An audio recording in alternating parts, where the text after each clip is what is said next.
and my mind is transported back to the linoleum-floored kitchen of my grandmother's house. I'm sitting at the round kitchen table, that slick plastic covering a floral tablecloth, looking out the window of the misty damp of Des Moines, Washington. I hear my grandmother's butter knife scraping across the near-burnt bread. She uses too much butter. She places the buttered toast on the cracked wooden cutting board, cuts it in half, then in fourths, and begins to munch on a small piece while shuffling away and leaving the other pieces for some of her many progenies visiting that day. I'm standing on the balcony of my student accommodation, exasperatingly explaining to my mother over the phone why I don't want to go visit my dying grandmother. I don't feel connected. I don't feel like I know her or that she knows me, so why would I leave school for a 13-hour car ride to go visit her in the hospital? Somewhere in my head, I know these words are hurting my mother, but I need her to understand. Somehow it feels imperative she know. I don't feel close to my grandmother. I'm standing on the large outdoor stage. Well, crouched, really. One foot flat on the black surface, the other with the heel slightly raised.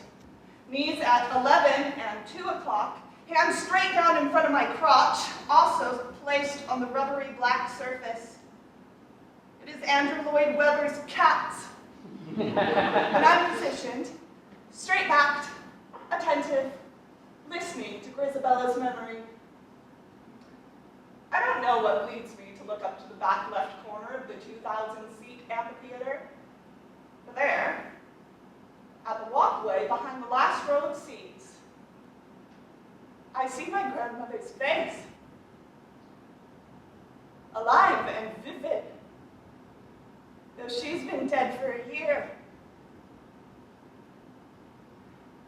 I know she is proud of me, and that she wanted to be there that night, watching me perform, that she chose to be there, and to let me see her. And I'm back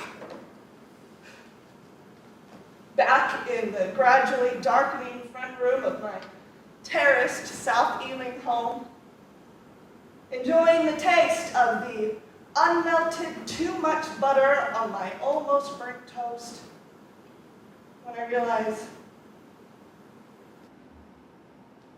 I used to not like the taste of toast with unmelted butter.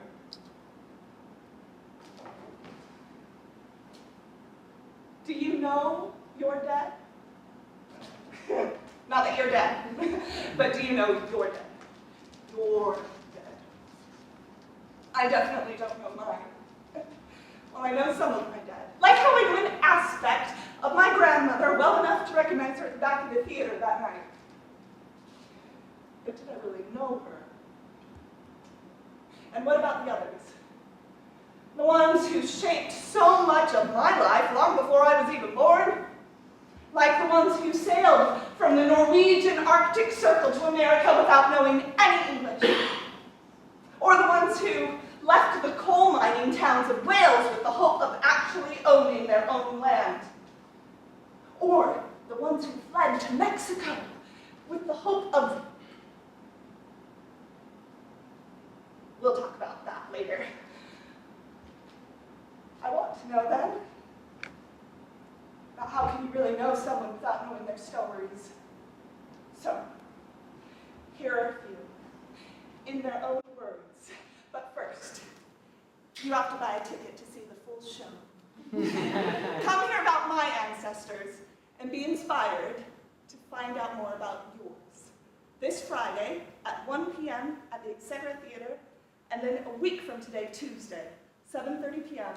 at the Courtyard